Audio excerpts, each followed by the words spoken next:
내가 먼저 주님을 알기 전에 주님은 나를 택하시고 나를 진행하시고 나를 사랑하시고 나를 이 땅에 보내주신 그 하나님의 은혜, 그 사랑을 우리 잠시 주님 앞에 감사하며 고백했으면 좋겠습니다.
찬송가 238장입니다.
김소은 집사님, 우리 대표에서 기도해 주셨습니다.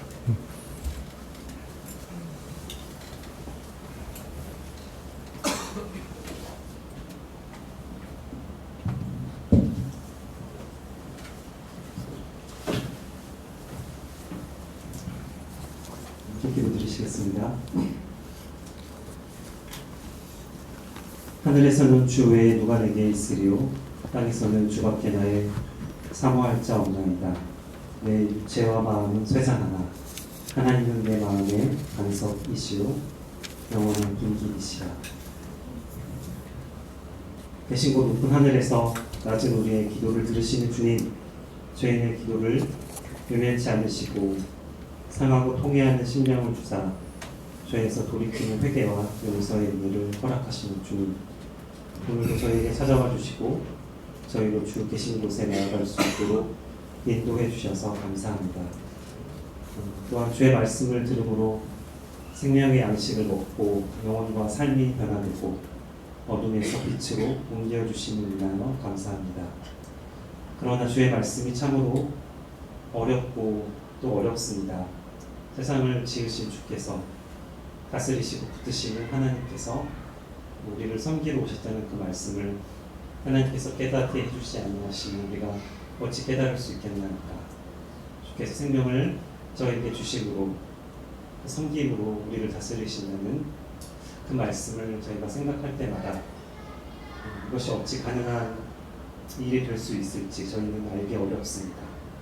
심지어 하나님께서 함께 하셨던 선지자를 통하여 하나님의 온갖 이적과 기사를 눈으로 보고 직접 귀로 들었던 이스라엘 백성들조차도 하나님께서 약속하셨던 가나안 땅을 바로 보고 있을 때, 그때 하나님의 축복과 또 하나님께 불순종할 때 징계의 말씀을 직접 들었음에도 주를 멀리했던 이스라엘 백성들, 또 하나님의 성전을 짓고 솔로몬 왕의 축복의 기도를 듣고 그대로 행하고자 했음에도 하나님으로부터 멀리 떠났던 이스라엘 백성들의 역사를 저희가 보시는데, 하나님 그 뒤로 수천 년이 지난 저희의 삶에서 저희가 기록된 말씀을 들음만으로 저희의 어떤 의지와 깨달음만으로 어찌 저희가 하나님을 알고 주를 사모할 수 있겠나이까. 그러나 아버지 하나님, 주께서 말씀을 이루시기 위하여 아들이신 예수 그리스도를 보내주시고 또 아들의 죽으심과 부활하심을 통하여 성령 하나님을 저희 안에 내주하게 하셨사오니 주께서 주의 성령의 지심으로 오늘 이 시간 다시 말씀을 들을 때 저희로 말씀을 깨닫게 하여 주시고 그 말씀으로 주의 생명을 온전히 누리게 하여 주옵소서. 그래 참으로 시편 기자의 고백처럼 참으로 저희 하늘에 계신 주께서 저희와 함께 하시고 땅에서 저희가 오직 주만을 사모하며 저희 모든 부모와 자녀들과의 관계에서 저희 삶의 일터에서 저희 살아가는 이 땅 가운데서 저희 죄와 마음이 힘들고 세상하나 하나님이 내 마음을 간섭이시오 나의 영원한 분기지지 않는 그 참된 고백을 저희의 고백으로 저희가 외치고 남들이 주님께 나아갈 수 있도록 하나님 그 은혜를 주시기를 하나님 기도합니다.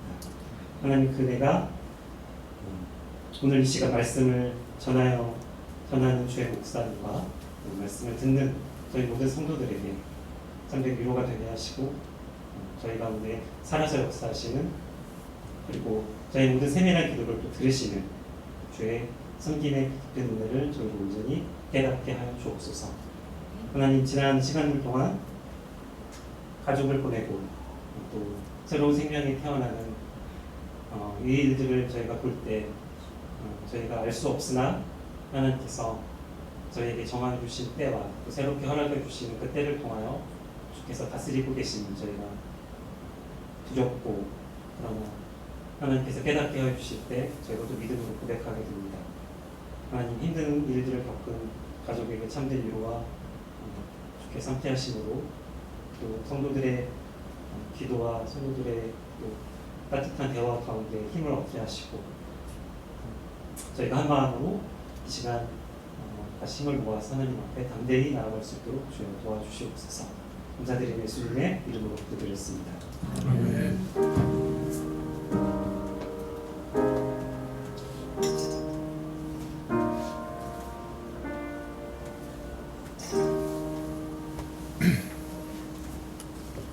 예, 말씀은 열왕기상 8장 41절부터 53절입니다.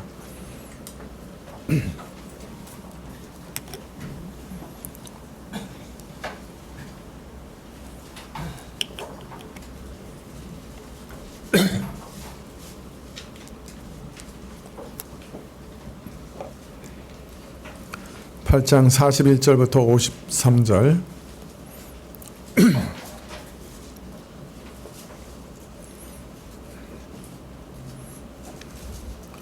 예, 구약 526쪽인데요. 네, 열왕기상 8장 41절부터 45절까지만 교도하시겠습니다.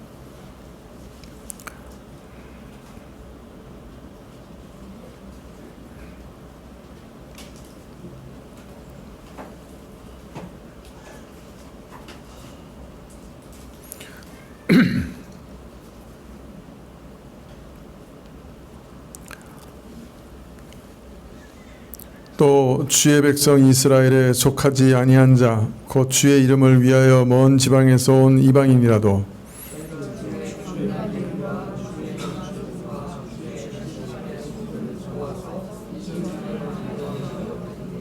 주는 계신 곳 하늘에서 들으시고 무릇 이방인이 주께 부르짖은 대로 이루사 땅의 만민으로 주의 이름을 알고 또 주의 백성 이스라엘처럼 경외하게 하옵시며 또 내가 건축한 이 전을 주의 이름으로 일컫는 줄을 알게 하옵소서.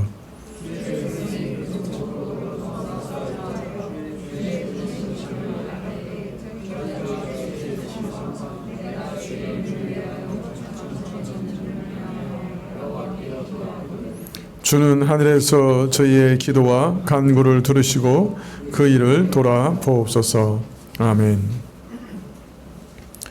예, 우리 지금 성전 봉헌식을 하면서 솔로몬이 또 이스라엘을 대표해서 하나님께 기도하는 그 기도들을 살펴보고 있습니다.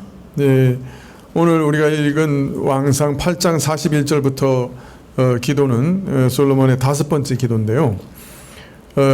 주의 백성 이스라엘에 속하지 아니하는 자 곧 주의 이름을 위하여 먼 지방에서 온 이방인이라도라고 말하고 있습니다. 즉, 이 다섯 번째 기도는 이스라엘 백성들을 위한 기도가 아니라 이스라엘에 속하지 않은 이방인들을 위한 기도입니다. 많은 분들은 구약에서는 이방인들에 대한 어떤 약속이나 또 이방인들에 대한 어떤 내용이 없다고 생각합니다. 그냥 구약 이스라엘을 위한 그런 내용만 구약 성경에 있다고 생각하는데요. 사실은 하나님께서 이방인에 대해서 늘 생각하시고 또 이방인들의 구원을 구약에서도 항상 열어놓으신 것을 우리가 볼 수 있습니다. 출애굽할 때도 애굽 땅에 있었던 많은 이방인들이 이스라엘과 함께 나옵니다. 그리고 오늘 이 기도도 보면 사실은 이 성전을 건축하고 이스라엘 백성이 하나님께 나가서 기도해야 할 기도, 어떤 면에서는 이스라엘 백성을 위한 기도, 그 중요한 기도를 하는 와중에 그 이스라엘이 아닌 이방인들을 위한 기도가 들어있다고 하는 것은 벌써 하나님께서 이방인들을 위한 구원의 문을 구약에서는 닫아 놓으셨다, 그렇게 결코 말할 수가 없는 것이죠. 솔로몬도 그 사실을 잘 알고 이렇게 이방인들을 위해서 기도하고 있는 것이죠. 이 기도는 성전에 거하시는 하나님, 그 백성 안에 거하시는 하나님의 그 은혜가 사실은 이스라엘에 국한된 것이 아니라 이스라엘을 넘어 이방인, 즉 모든 민족들에게 베풀어진다고 하는 것을 암시하는 기도라고 할 수 있습니다. 그래서 예수님께서는 이 성전을 두고 뭐라고 말씀하셨죠? 기억나세요? 성전을 두고 뭐라고 그러셨어요? 만민이 기도하는 집이다, 그렇게 말씀하셨죠. 그러니까 이스라엘만 기도하는 집이 아니라 만민이 기도하는 집이다. 그래서 땅의 모든 민족과 족속이 이스라엘과 유다와 함께 하나님의 축복과 은혜를 구하는 기도의 집이 될 것이다, 그렇게 솔로몬은 소원하고 있는 것입니다. 자, 그런데 이방인이 성전을 향해서 하나님의 은혜를 구할 때 그냥 조건 없이 그냥 누구라도 기도할 수 있다, 그건 아닙니다. 오늘 말씀해 보면 이방인 중에 성전을 향해서 기도할 때 하나님께서 응답하시겠다 하시는 그 조건이 있어요. 이방인들이 어떤 이방인인가 하는 조건이 있습니다. 먼저 보면 저희가 곧 주의 이름을 위하여 먼 지방에서 온 이방이라도 저희가 주의 광대한 이름과 주의 능한 손과 주의 펴신 팔의 소문을 듣고 와서 이 전을 향해 기도하거든, 이렇게 얘기합니다. 먼 땅에서 주의 이름을 인하여 이 성전에 와서 간구하는 경우, 즉 좀 더 자세히 설명하시기를 주의 크신 이름과 강한 손과 편팔의 능력에 대해서 듣고 와서 성전을 향해서 기도하거든 이라고 말합니다. 여러분, 주의 이름을 안다고 하는 건 뭘 의미합니까? 단순히 이름을 여호와 하나님, 이스라엘을 섬기는 하나님의 이름은 여호와라, 이걸 의미하는 건 아니죠. 이름이라고 하는 것은 그 본질을 함께 내포하고 있는 거죠. 다른 말로 말하면 이스라엘 하나님은 어떤 분이신가, 누구신가 하는 것을 안다는 얘기입니다. 여러분, 여리고성을 처음으로 점령하러 들어갈 때 하나님께서 뭐라 하셨어요? 가나안 사람들은 다 죽이고 여리고성 같은 경우는 그냥 그 짐승까지 다 죽이라고 그랬어요. 그러니까 여리고성에서는 살아남을 수 있는 사람이 없는 거예요. 하나님 그렇게 결정하신 거예요. 그런데 기생 라합이 뭐라 그랬어요? 그 라합이 그 하나님의 소문을 다 들었어요. 그런 다음에 라합이 깨달은 말을 하기를, 그 이스라엘의 하나님, 너희 하나님은 상천하지의 유일하신 하나님, 다른 말하면 하늘과 땅의 유일한 참 하나님이시다. 그러니까 그 당시에 그냥 그 이방 땅에 수없이 많은 우상 숭배가 있었고 수많은 신들이 있었는데도 불구하고 이 기생 라합이 하나님이 행하신 일, 애굽에서 어떤 일을 행하셨는지, 애굽에서 그 홍해를 어떻게 가르셨는지, 광야에서 이스라엘을 어떻게 인도해 오셨는지 그런 걸 들은 것 같아요. 그 얘기를 듣고 나서 깨달았어요. 아, 이분만이 진짜 유일한 하나님, 참 하나님이시구나. 근데 이 하나님께 내가 피할 길은 없느냐, 나를 이 하나님 안에서 살려줄 수 있는 길은 없느냐, 구원받을 길이 없느냐, 그렇게 청했을 때 어떻게 됐어요? 그 다 죽이라 그러셨는데 기생 라합과 그 라합의 집은 구원을 받았어요. 그게 참 은혜로우신 일이죠.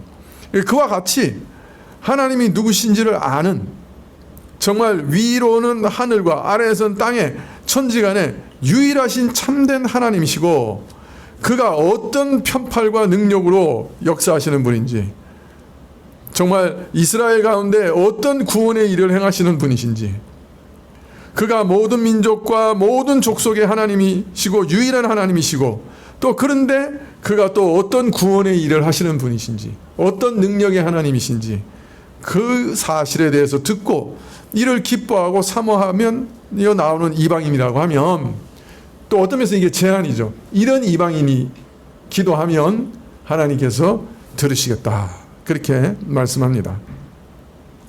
참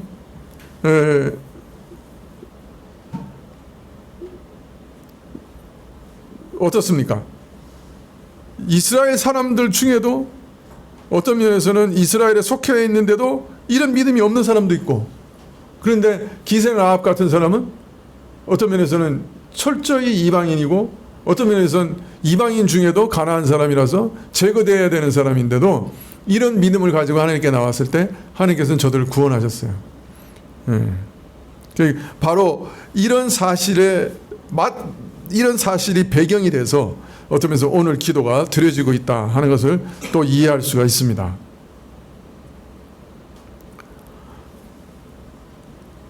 그래서 하나님이 행하신 은혜의 일에 대해서 듣고 하나님의 구원을 사모하면서 자기도 이스라엘에 속하기를 사모하며 믿음으로 나오는 자들의 기도를 들으시고 저들이 구한 대로 은혜 베푸시기를. 기생 라합은 내가 구원받을 수 있겠느냐, 그 구한 대로 은혜를 베푸시기를 지금 기도하고 있는 것입니다. 하나님에 대한 참된 지식과 믿음을 가진 자라면 저들이 주의 백성 이스라엘과 동일하게 취급될 것을 암시하고 있습니다. 혈통적으로는 이스라엘에 속했지만 불신앙으로 망해서 이스라엘에 끊어진 사람도 있었어요. 아간 같은 사람은 어땠습니까?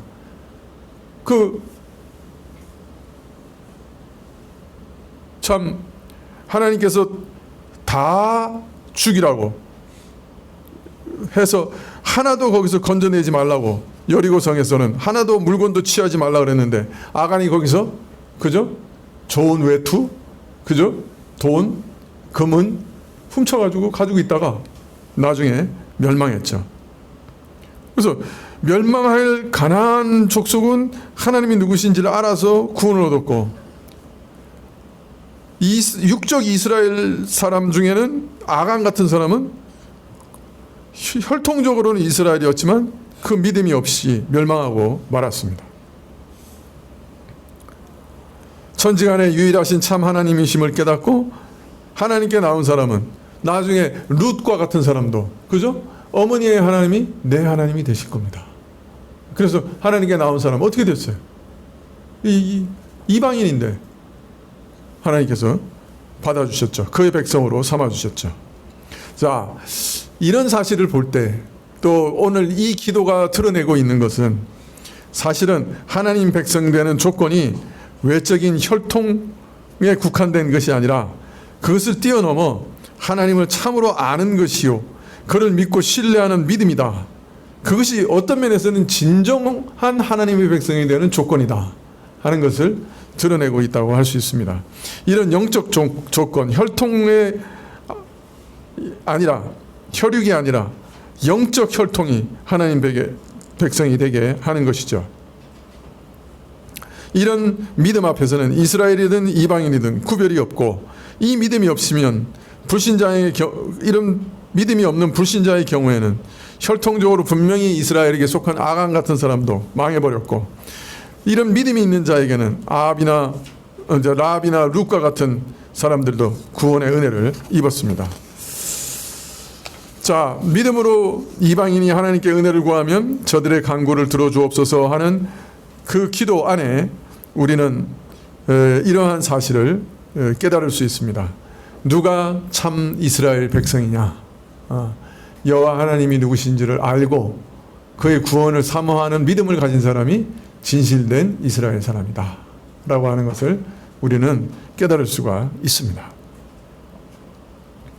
자, 그리고 이러한 기도, 이방인이 하나님께 은혜를 구하면 그 기도를 들어주십시오라고 솔로몬이 지금 기도하고 있는 목적에 대해서 이렇게 얘기합니다. 온 땅이 주의 이름을 알고 주의 백성 이스라엘과 같이 주를 경외하게 하시며 또 내가 건축한 이 성전이 주의 이름으로 불리는 것을 알게 하옵소서. 두 가지를 기도하고 있는데요. 이렇게 기도하는 목적이 두 가지예요. 하나는 온 땅이 주의 이름을 알고 주의 백성 이스라엘과 같이 주를 경외하게 하기 위해서. 자, 그러니까 주를 믿고 구원을 얻는 이 축복은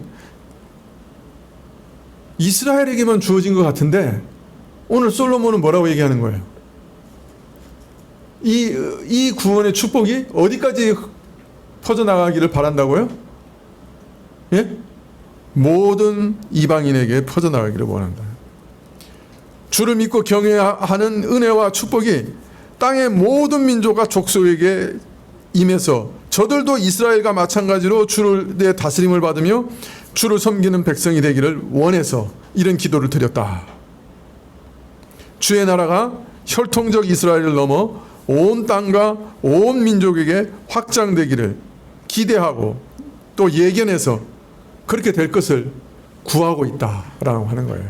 그러니까 이방인이 와서 기도할 때 그 기도에 합당한 대로 응답해 주십시오라고 기도한 이유는 이 하나님의 은혜가 이스라엘에게 국한되는 것이 아니라 모든 이방인에게까지 확장되게 하기 위해서 그렇게 기도한 것이라는 거예요. 얼마나 대단한 안목이에요. 그죠? 이거는 구약적 안목을 뛰어넘는 거야, 사실은. 구약의 혈통을 뛰어넘어서 모든 이방인을 위한 기도가 이미 성전이 건축됐을 때 그 첫 기도 속에 들어있다 하는 것을 우리가 기억하면, 이것이 정말 하나님의 그 깊으신 경륜과 뜻이다 하는 것을 이해할 수가 있습니다. 두 번째는, 그런데 온 땅이 주를 경외하게 해주십시오 하는 것이 첫 번째 기도의 목적이라고 하면, 두 번째 목적은 내가 건축한 이 성전이 주의 이름으로 불리는 것을 알게 해주십시오. 이건 무슨 뜻일까요? 이 은혜는, 그러나 이방인에게 미치는 이 은혜는 어디서부터 나오는 거예요?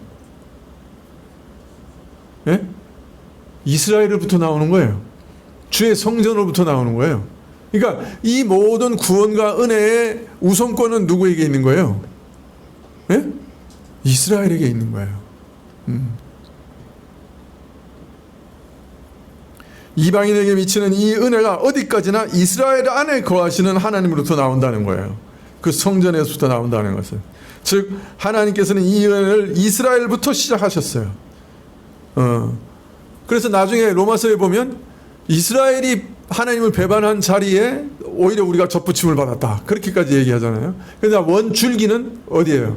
이스라엘이에요. 원래 이스라엘에게 약속된 은혜가 나누어진 거예요.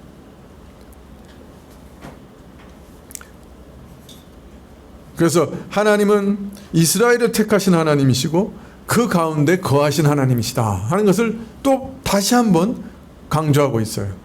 그 하나님이시지만 그러나 또한 이방인들에게도 그 구원이 널리 전파되기를 원한다. 이런 이중적인 목적이 그 안에 있습니다.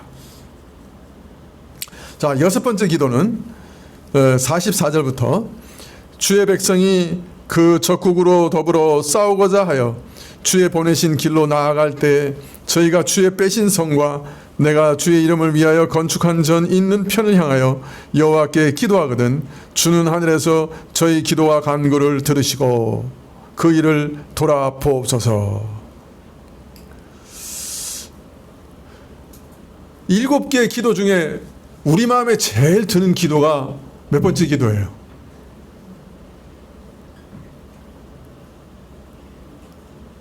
여러분은 몇 번째 기도예요? 어느 기도가 제일 마음에 들어요? 마음에 들고 말고 할 거 없지만은 그래도 우리 마음에 좀 그래도 마음에 드는 기도 6번째 기도 아니겠어요? 그죠? 우리가 전쟁할 때 하나님께서 우리 편이 돼서 승리하게 해주십시오. 내가 우리 회사에서 승진하는데 제가 승진하게 해주십시오. 그 비슷한 것 같아. 그렇지 않아요? 내가 이번에 짜장면 집을 내는데 이웃 짜장면 집을 이기게 해주십시오. 제가 이번에 BBQ 내고 하려고 그러는데 제 주변에 있는 모든 BBQ를 이기고 저희 집이 이기게 해주십시오. 이런 기도예요 지금? 아니 우리가 하는 대부분의 기도가 이런 기도 아닌가요? 이상하네. 반응이 없으시네. 예, BBQ 장사 안 하신다고요? 진짜 우리 교회는 장사하는 분이 별로 없어. 그죠? 요상한 교회예요. 그러네.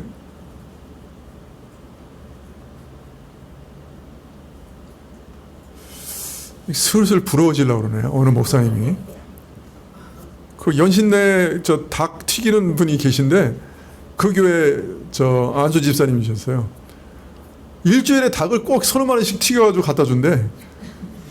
그래가지고 자기 나라에서 튀김닭 너무 많이 먹어가지고 이제는 질린다 그러더라고. 그래서 내가 속으로 그럼 우리 좀 주지 내가 속으로. 농담이고요. 이거 설교할 때 농담하면 안 되는데.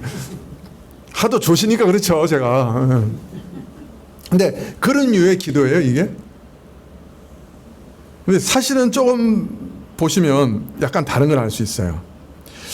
자, 주의 백성이 주의 보내신 길로 나아가 전쟁하러 갈 때예요.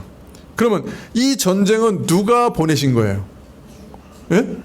하나님이 보내신 전쟁이에요. 그러니까 내가 원해서, 그죠? 내가 이거 전쟁해야 되겠다 생각해서 전쟁하러 가는 그 전쟁을 얘기하고 있는 게 아니에요. 예. 여기서 말씀하시는 거는 주의 백성이 주께서 보내신 길로 전쟁하러 나갈 때예요. 저들이 주의 택하신 성과 성전을 향해 기도하면 저들의 기도와 간구를 들으시고 승리하게 하시고 저들의 의로운 대의를 드러내소서. 이게 더 정확한 의미예요. 저들의 의로운 대의를 드러내소서. 자, 그러니까 이 전쟁을 흔히 그냥 조금 그냥 뭐가 이익이 갈리고 그래가지고 그냥 나라와 민족끼리 그냥 서로 치고받고 하는, 그래서 영토를 뺏고 약탈하고 정복하고 이런 세속적인 목적으로 하는 전쟁하고는 성격이 완전히 다른다는 걸 알 수 있죠. 주께서 보내신 길로 대적과 전쟁하러 나간 경우 이 전쟁은 하나님의 보내심을 받아 수행하는 전쟁이요, 하나님의 거룩하고 선하신 뜻과 목적을 수행하는 선한 전쟁이에요. 여러분, 러시아가 자기 나라의 안보와 이익을 위해서 우크라이나를 침공했어요. 이게 의로운 전쟁이에요? 의롭지 않은 전쟁이에요?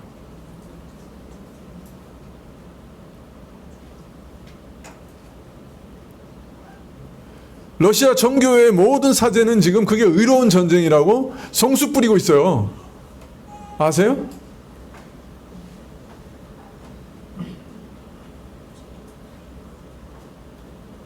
보는 관점이 좀 달라지겠지만은, 그러나 자기 나라의 이익을 위해서 다른 나라를 침공해서 사람을 죽이고 있는 거 아니에요? 그게 의로운 전쟁이라고 할 수 없죠. 자, 그런데 우크라이나의 입장에서는 자기 영토가 지금 침공당하고 자기 백성들이 지금 죽고 있어요. 그걸 방어하기 위해서 나가는 전쟁은 의로운 전쟁이에요? 의롭지 않은 전쟁이에요? 그죠? 뭐 사전에 어떤 의미가 있든지 간에 그건 의로운 전쟁이라고 할 수 있죠. 전쟁도 다 똑같은 전쟁이 아니죠. 그죠? 불의한 전쟁이 있고 의로운 전쟁이 있죠. 세상 전쟁도 그래요. 그래서 기독교인이 전쟁에 나가서 전투를 할 수 있느냐 없느냐 할 때 그 기준점은요, 이 전쟁이 의로운 전쟁이냐 의롭지 않은 전쟁이냐, 그거 굉장히 중요해요. 기독교인은 의로운 전쟁에 참여해야 되죠. 그죠? 전쟁할 수 있어요. 기독교인이 전쟁에서 적군을 사살할 수 있느냐? 그 살인이냐? 아니에요. 그게 의로운 전쟁이라고 하면 살인이 아니라. 그러니까 우리나라의 국토를 방어하기 위해서 전쟁을 한다. 그 능히 전쟁할 수 있는 거죠. 통일을 위해서 전쟁한다. 어떨까요?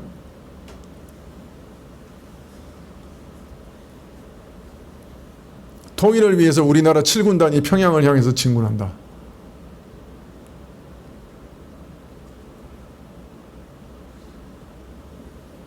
숙제. 우리는 아무 생각 안 하잖아요. 그죠? 그게 의로운 전쟁인지 의로운 전쟁이 아닌지. 그죠? 그러나 그런 문제들이 있어요. 신학적으로는 문제들이 있는 거죠. 그래도 생각만 해도 가슴이 두근거리네. 통일. 여러분 별 관심이 없죠?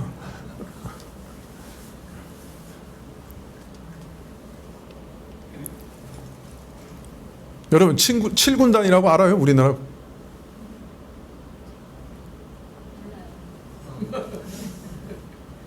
우리나라 모든 좋은 전차와 장갑차가 거기 다 모여 있어요. 그 군단의 목적은 북진 통일이에요. 김수환 집사님 맞죠? 아이 몰라요?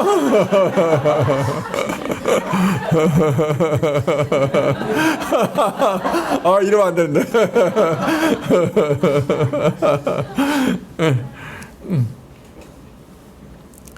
자, 지금 기도하는 전쟁은 하나님이 보내심을 받아 수행하는 전쟁이고요. 하나님의 거룩하고 선하신 뜻과 목적을 수행하는 선한 전쟁이고 의로운 전쟁이에요. 이런 전쟁에 대해서, 즉 교회를 대적하는 세력과의 전쟁을 할 때 기도하는 거예요. 자, 그런데 승리하게 해달라고 하지 않고요, 저들에게 의로운 대의를 드러내달라, 즉 공의를 해달라고 그렇게 기도하고 있어요. 승리를 주세요 이게 아니고요, 저들에게 공의를 행해 주십시오 이렇게 기도하고 있는 거예요. 자, 즉 이스라엘에게 옳고 정당한 대로 전쟁의 결과를 인도해 달라 이렇게 기도하고 있는 거죠. 즉 이스라엘의 전쟁의 목적과 동기가 옳고 선한 것임을 전제로 하는 말이에요. 자, 만일 이스라엘의 전쟁의 목적과 동기가 옳고 선하면 어떻게 해달라는 거예요? 그 공의대로 하면 승리하게 해달라는 거죠. 자, 그런데 만일 이스라엘의 전쟁이 옳은 전쟁이 아니고 의로운 전쟁이 아니면 패배할 수도 있는 거예요.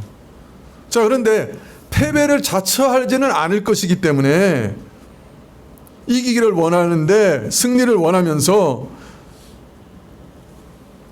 우리가 옳은 대로 합당한 대로 정당하게 처분해 달라고 하는 것은 이 전쟁이 선하고 공의로운 전쟁임을 전제로 할 때만 가능한 거예요.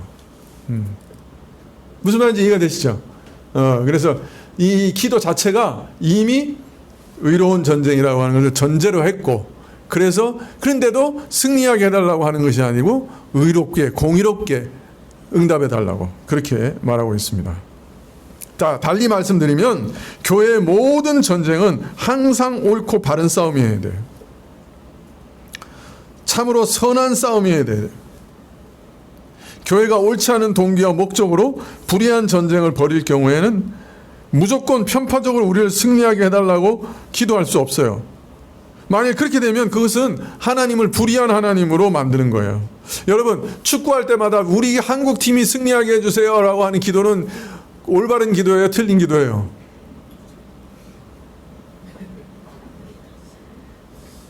기도 안 하세요? 축구 보면서? 범사에 기도해야 되잖아요. 홍명보 감독을 지혜롭게 하시고 승리를 주십시오. 합당한 기도예요? 네, 항상 제가 두 가지로 기도해요. 축구를 보면서. 땀 흘린 것에 대해서 올바른 열매를 주십시오. 그 말은 무슨 말이에요? 네? 훈련 열심히 한 곳이 이기게 해주세요. 공의롭게. 두 번째, 그렇지만 우리 국민들이 지금 너무 사기가 떨어져 있으니까 사기 차원에서 승리를 주세요. 그렇게 기도해요. 두 가지로. 모르겠어. 하나님께서 그걸 좋게 보실지 안 좋게 보실지 모르지만은. 올림픽 보면서 기도 안 해요? 금메달 달라고? 그건 불의한 기도예요?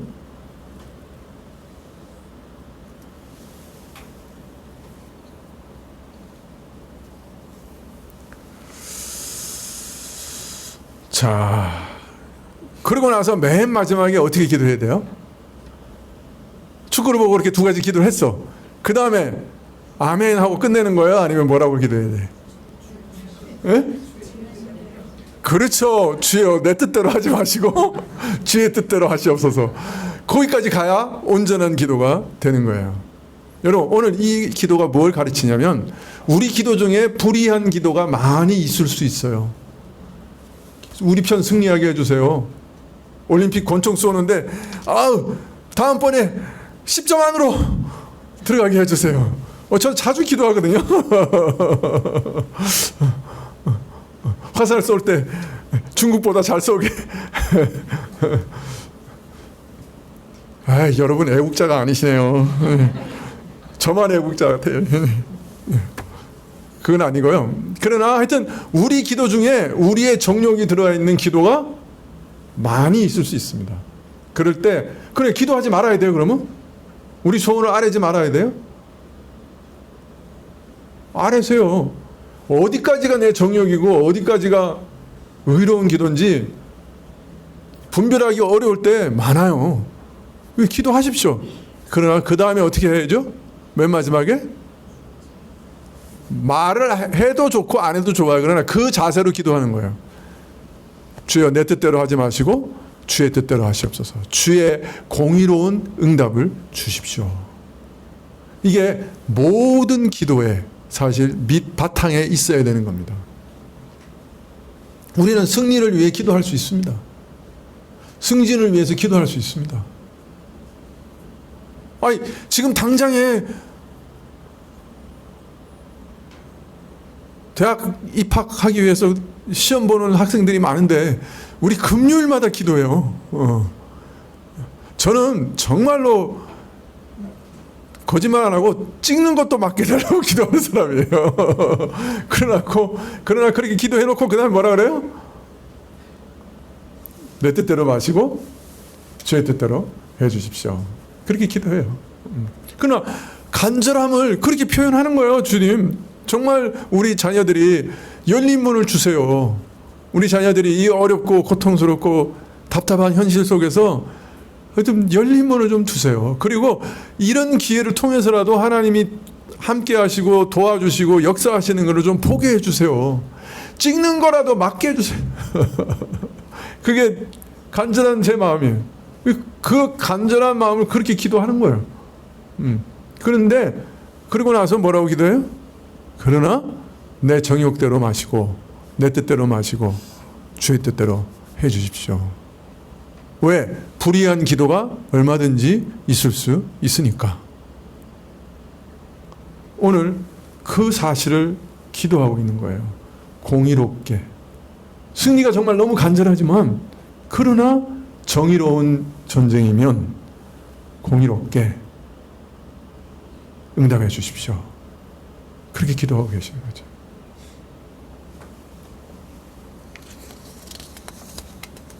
여러분, 무엇이든지 기도하시기 바랍니다. 내가 어느 게 의롭고 어느 게 불의한지 정말 분간하기 어려울 때 많습니다.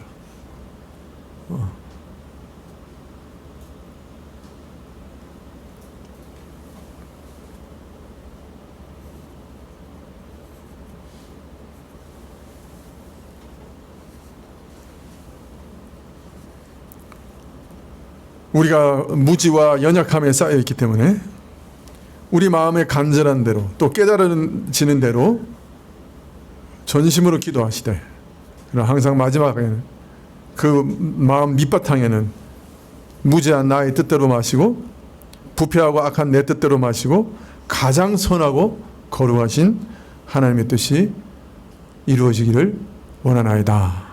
그것이 또한 저에게도 가장 큰 유익인 줄 아옵나이다. 그렇게 기도하시고 마치시면 합당한 기도라 할 수 있겠습니다. 자, 마지막 7번째 기도, 46절부터 범죄치 아니하는 사람이 없사오니 저희가 주께 범죄함으로 주께서 저희에게 진노하사 저희를 적국에게 붙이심에 적국이 저희를 사로잡아 원근을 물러나고 적국의 땅으로 끌고 간 후에 저희가 사로잡혀간 땅에서 스스로 깨닫고 그 사로잡힌 자의 땅에서 돌이켜 주께 간구하기를 우리가 범죄하여 패역을 행하며 악을 지었나이다 하며 자기를 사로잡아간 적국의 땅에서 온 마음과 온 뜻으로 주께 돌아와서 주께 그 열조에게 주신 땅 곧 주신 빼신 성과 내가 주의 이름을 위하여 건축한 전 있는 편을 향하여 주께 기도하거든 주는 계신 곳 하늘에서 저희 기도와 간구를 들으시고 저희 일을 돌아보옵시며 주께 범죄한 백성을 용서하시며 주께 범한 그 모든 허물을 사하시고 저희를 사로잡아간 자의 앞에서 저희로 불쌍히 여김을 얻게 하사 그 사람들로 저희를 불쌍히 여기게 하옵소서. 참 저는 이 기도를 드릴 때 정말 어떤 면에서 마음이 이렇게 감동이 되는 그런 기도예요. 이 구절 때문에 그래요. 범죄치 않는 인생이 없사오니 범죄치 않는 인생이 없사오니 그죠?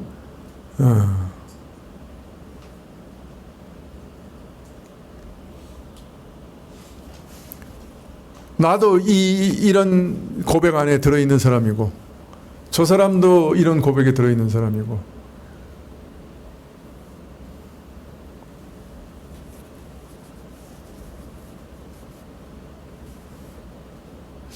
어떤 분들은 뭐 목사는 똥도 안 싸는 사람으로 오해하는 사람들이 있어요. 그럼 오해하지 마세요. 성경에 말하고 있어요. 범죄치 않은 인생이 없다. 다 우리는 하나님의 큰 긍휼과 불쌍히 여기심으로 살아가는 사람들입니다.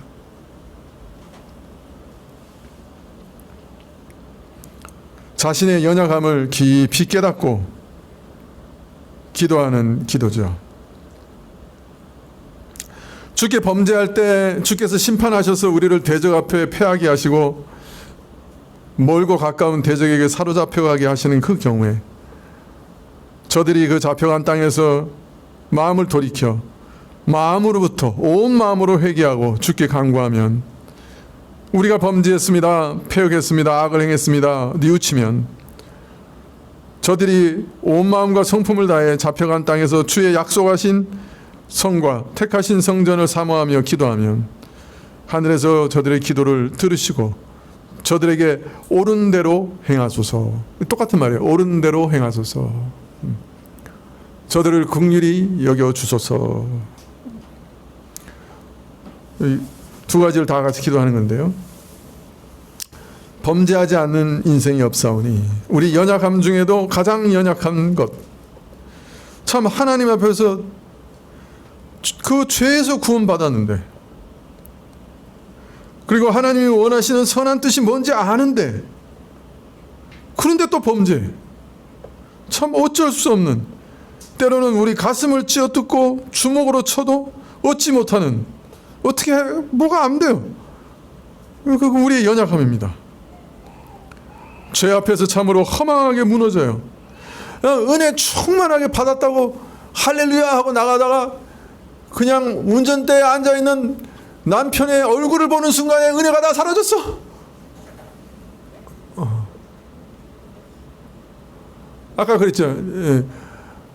하나님께서 은혜를 막 주셔서 할렐루야 하고 있는데 아들이 성적표를 내미는 순간에 은혜가 다 사라졌어. 어디론지 다 사라졌어.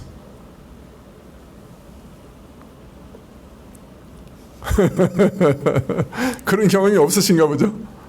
예? 자녀들이 전부 올레이죠?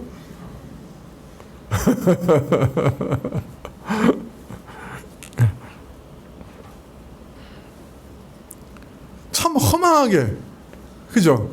예. 좀 내가 받은 은혜가 뭐지? 내가 믿는 사람인데 왜 이러지? 예. 그냥 은혜 충만했는데 누가 한마디 했는데 그냥 와르르 무너져요. 조그만 이익에 참 부패한 욕심과 욕망 가운데서 헌시작처럼 하나님에 대한 믿음과 사랑을 버리는 우리의 모습, 그리고 죄 짓는 우리의 모습, 이것이 참 우리의 그 어떤 면에서 연약함이죠. 가장 취약한 부분이죠. 솔로몬이 범죄하지 않는 인생이 없사오니, 참으로 이 말씀 앞에서 하나님 앞에서 참담한 마음으로 우리 자신의 배은망덕을 아뢰면서 엎드리지 않을 수가 없습니다. 자, 그러나 오늘 말씀은 어찌할 수 없는, 누구도 피할 수 없는 연약함, 무능함이 있으니, 그 죄 지을 수밖에 없는 연약함이 있으니, 에이, 어차피 우리는 죄를 지을 수밖에 없어. 뭐 피할 수 없는데 어떻게 해? 뭐 안 되는데, 우리 목사님 설교 참 잘하시더라고. 안 된다고 그러시잖아. 안 된다고 그러시잖아. 그거 안 되잖아. 뭐 그럼 어떻게 하라는 거야? 라고 하면 안 돼요. 우리 교인들이 설교를 잘 알아들으셨어. 그런데 반응이 이상해. 맞아. 우리 목사님 참 설교를 잘하셔. 그래, 우리가 죄밖에 못 지어. 그래, 죄인이야. 그래, 어떻게 하겠다는 거야?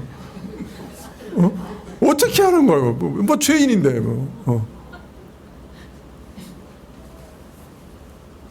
그런 사람들이 있죠. 그러나 여러분, 오늘 말씀에는 피할 수 없는 죄지만은 체념하거나 그래요, 죄 지어서 어떻게 하자는 거야? 라는 그 죄를 받아들이는 태도는 결코 용납해서는 안 된다고 말해요. 왜냐하면 하나님께서 죄에 진노하시기 때문에 그렇다. 하나님은 그냥 우리 죄에 아무 무관심하고 그냥 우리가 어떤 죄를 지었든지 그냥 그럴 수 있어 라고 얘기하시는 분이 아니에요. 죄에 대해서 심판하시는 분이에요. 진노하셔요. 신자의 죄에 대해서도 진노하세요. 그래가지고 그냥 적국에 사로잡혀가지고 가가지고 그냥 노예생활 하도록 그냥 똥뚝간에 죄송해요. 처박아 버리는 그런 심판도 있단 말이에요. 하나님의 축복과 은혜의 땅에서 쫓겨나 이방 땅에 갑니다. 이렇게 얘기하면 우리가 이게 못 알아들어. 똥뚝간에 그냥 처박아 버리신다. 그러면 약간 실감이 되죠. 어느 쪽을 택할까요?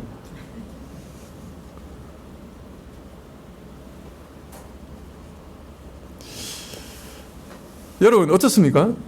우리가 범죄하면 우리가 지금 막 이방 땅에 막 잡혀가는 건 아니지만 사실은 범죄하는 순간에 하나님의 은혜가 우리 마음에서 싹 사라져요. 하나님의 사랑과 은혜로부터 평안과 안식으로부터 떠나게 돼요. 내 마음속에서 두려움과 악한 마음과 완악한 마음과 폐역한 마음이 들끓게 돼요. 뭐가 싹 말라버리는 것 같아. 이스라엘은 범죄에서 유대 땅에서 쫓겨났지만 우리는 영적으로 복된 땅, 하나님이 다스리는 복된 다스림에서 쫓겨나요. 어떤 면에서는 범죄할 때 지옥을 경험해요. 하나님으로부터 쫓겨나 버림받은 자의 슬픔과 비참함을 경험하게 돼요. 심지어는 고린도전서 5장 5절에 보면 무서운 죄를 범하고도 계속 회개할 줄 모르는 사람들, 그것이 교회에도 드러나서 교회가 회개하라 그러는데도 거부하는 사람들을 교회에서 내쫓고 저 영혼을 사단에게 내어주기로 결정했다. 그렇게 선언하고 있어요. 사나운 흉폭한 사단의 지배 아래 던져넣어 고생하게 회개를 모르는 자를 그렇게 출교했다. 그렇게 적고 있습니다. 물론 영혼으로 영영 멸망당하게 하기 위해서 사단에게 내어준 건 아니에요. 오히려 영혼을 구원하기 위해서 사단 안에서 고통을 당하고 이방 땅 하나님이 없는 생활과 더러운 생활과 비참한 생활을 철저히 맛보고, 그래서 내가 하나님 앞에서 이렇게 육적 부패한 삶을 살면 이렇게 무서운 일을 당하는구나 하는 것을 경험한 다음에 회개하고 영혼으로 구원받게 하기 위해서 출교도 했다. 그렇게 말하고 있는 것이죠. 자, 그렇기 때문에 하나님의 백성은 죄를 범할 때 범죄하지 않는 인생이 어디 있어? 연약하잖아. 그럼 어쩔 수 없지. 그래, 그렇게 어떻게 하란 말이요? 라고 하면 안 돼요. 하나님 진노하세요. 그런 태도를. 하나님 백성은 더 진노하세요. 어떤 면에서는. 그래서 고통과 어려움에 처하게 하시기도 하고 징계하시기도 합니다. 물론 하나님께 돌아오게 하려고 하는 것이 징계의 목적이죠. 여러분, 이거는 육신의 아비들도 마찬가지 아닙니까? 여러분, 애가 짐 싸들고 내 이 집구석 다시는 안 와! 그러고 나가면 어떻게 해야 돼?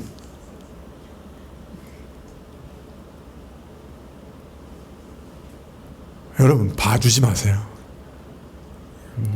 굶기세요.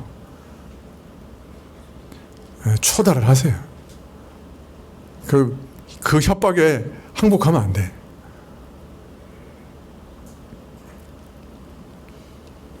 우리 교우들 마음이 다 연약해가지고 자녀들이 딱 협박하면 바로 빌어. 돌아만 다오. 내가 잘못했다. 우리 애들 다 알아요. 자기 엄마 아버지가 내가 협박하면 항복할 거다. 다 알고 있어요.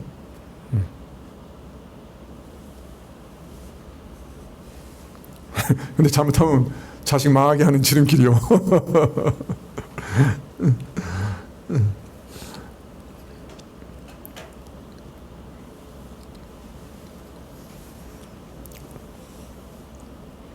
애 기죽인다고 그냥 오냐 하고 그냥 범죄하는데도 내버려 두면 사실 아이들 망하게 합니다. 죄의 무서움을 모릅니다. 아이들이. 죄 지으면 이런 결과를 얻는구나, 그런 걸 모르는 거예요. 근데 그걸 알게 해줘야 돼요. 사실 매질도 하고 책망도 하고 굶기기도 하고 그렇게 해야 돼요. 내가 아파가지고 그렇게 못하는 거죠. 자식이 굶는데 내가 얼마나 힘들어요. 그러니까 못 굶기는 거지. 그러니까 집 나가서 안 나오면 그냥 굶겨요, 그냥. 근데 요새는 사회가 하도 악해져가지고 밥 먹여주고 이런 애들이 또 많아요. 참. 그러니까 또 목사님 그냥 나가면 내버려 두라 그랬다가 안 들어오잖아요. 그런 소리 들을 수도 있어. 하도 사회가 이제 악해져가지고. 그러나 기도하면서 굶기세요. 담력을 달라 그러면서 굶기세요. 아이들이 죄의 무서움을 깨달아야 돼요. 그게 복이에요. 지난번에도 말씀드렸잖아요. 죄 자체가 우리를 망하게 해요. 제가 왜 안경을 꼈느냐? 옆으로 이렇게 누워가지고 텔레비전을 봤어요. 난시가 됐어요. 평생 안경을 끼고 있잖아요. 불편해요. 여러분, 죄가 반드시 그죠? 결과를 가져와요. 죄 자체가 이미 결과를 꼭 가져와요. 그런데 거기 더해서 죄는 하나님의 진노를 불러일으켜요.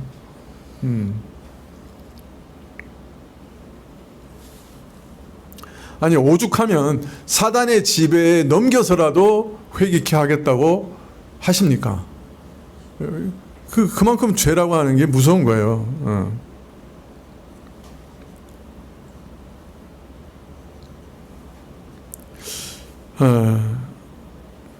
자, 그런데요, 오늘 여기서 한 가지만 더 말씀드리고 싶은 것은 하나님께서 회개한 자를 이와 같이 용서하시고 긍휼을 베푸시는 걸 가리켜 이 일이 옳은 일이라 이렇게 얘기해요. 저들에게 정당한 것이다. 옳고 합당한 일이라 그렇게 얘기합니다. 여러분, 회개하고 용서를 구하는 자에게 용서와 긍휼을 베푸는 일을 가리켜서 저들에게 마땅히 행해야 할 일, 옳고 공의로운 일이라고 말씀하고 계세요. 이 말은 무슨 말씀이에요? 회개하는 자에게 용서를 베푸시는 일이 공의로운 일이고 옳은 일이다. 이 말은 무슨 말이에요? 용서에는 뭐가 확실히 보장되어 있다는 말이에요?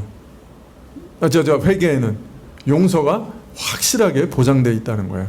그게 하나님 보시기에 옳은 일이고 공의로운 일이라는 거예요. 그렇기 때문에 회개하는 자가 하나님께 용서받는 것은 옳은 일이고 하나님이 용서하시는 일은 공의로운 일이에요. 그래서 참되게 회개하는 자, 악에서 돌이키는 자에게 하나님은 반드시 용서의 은혜를 베풀게 되어 있어요. 이게 공의로운 일이기 때문에. 이게 용서는 보장되어 있는 거예요. 회개하는 자에게 용서는 보장되어 있는 거예요. 오늘 기도 안에 그런 의미가 다 담겨 있습니다. 자, 그런데 마지막으로 회개할 때 용서하는 것이 그러면 왜 합당하고 올바른 일이냐? 51절에 저희는 주께서 철풀무 같은 애굽에서 인도하여 내신 주의 백성 주의 산업이 됨이니이다. 원컨대 주는 눈을 들어 종의 간구함과 주의 백성 이스라엘의 간구함을 보시고 무릇 주께 부르짖는 대로 들으시옵소서.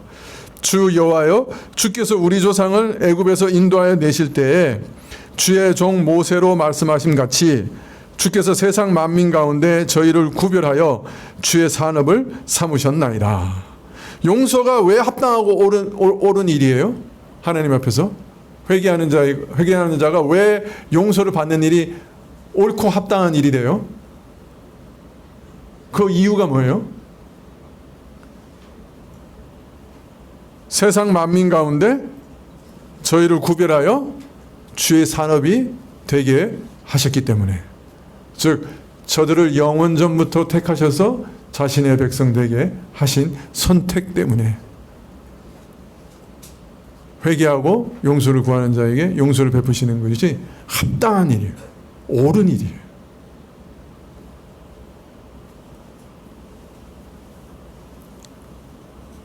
네, 솔로몬은 7번째 기도를 마치면서 기도의 근거에 대해서 기도 응답의 근거에 대해서 말할 때 다윗에 대한 약속이나 자신이 건축한 성전에 대해서 말하지 않고 출애굽, 즉 철용광로와 같은 애굽에서 인도해 내신 일을 강조합니다.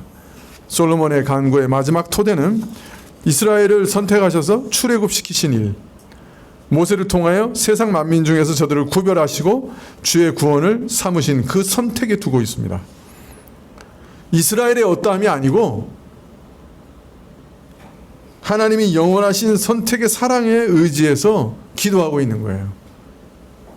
자신의 간구를 들어달라고 기도하고 있는 거예요. 적군에 포로되었다 할지라도 간구하면 돌이켜 주십시오 하는 이 기도는 사실 이 열왕기를 읽는 독자들에게는 엄청난 위로가 됐겠죠. 왜? 지금 열왕기를 읽는 사람은 누구예요? 이거 누가 썼다 그랬어요? 열왕기를? 예레미야가 썼을 가능성이 높다 그랬죠. 그러면 포로기의 이 예레미야의 이 서신을 읽는 자들이, 이 글을 읽는 자들이 독자인데, 독자들이 이 기도를 들을 때 이스라엘의 어떠함이 아니고 주의 선택의 사랑의 근거에서 이스라엘이 회개하고 돌이킬 때 그 기도를 응답해 주세요 라고 하는 이 기도가 얼마나 위로가 됐겠습니까? 우리도 마찬가지입니다. 기도할 때마다 사실은 우리가 뭘 하나님께 많이 했기 때문에, 잘해드렸기 때문에, 충성했기 때문에 이 기도가 응답될 것이다 하고 생각하는 사람은 기도하지 마세요. 그거는 기도의 응답의 근거가 될 수 없어요.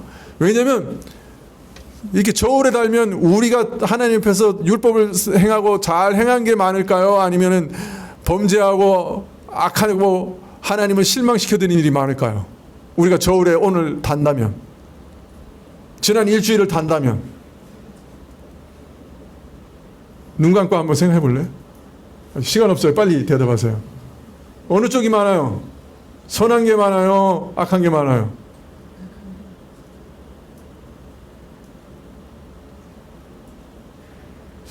이게 왜 이렇게 반응이 악한 게 많죠? 그래서 기도를 내 선함에 따라서 응답해 주십시오. 그러면 하나님의 천칭에 나를 딱 올리는 거예요. 선한 걸 따라서 주세요. 선한 것 쪽으로 갈까요? 아니면 악한 쪽으로 갈까요? 하나님께서 내 기도에 내가 선한 것을 따라서 은혜로 보답하실까요? 아니면 내가 그렇게 기도하면 내 악을 따라서 심판으로 보응을 하실까요? 여러분이 내 선함을 따라 갚아주세요 그러면 그런 기도하지 마시라니까요. 오직 우리의 기도는 그죠? 예수 그리스도의 이름으로 기도합나이다.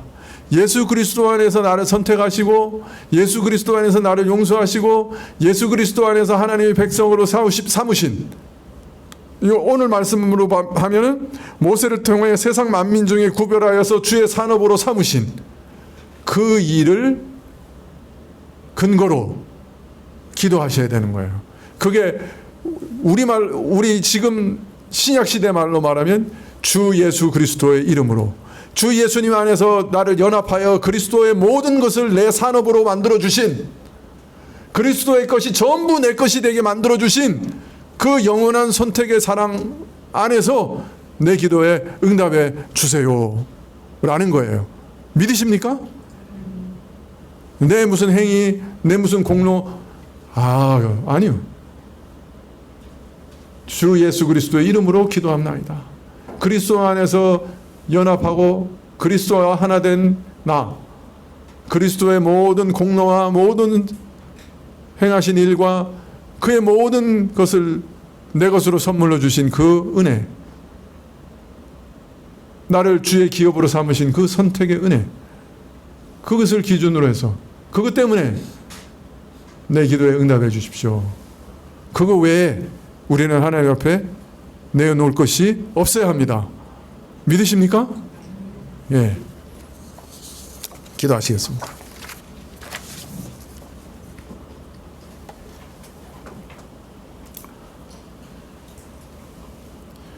참으로 혈통적으로 이방인이었던 저희를 주께서 택하셔서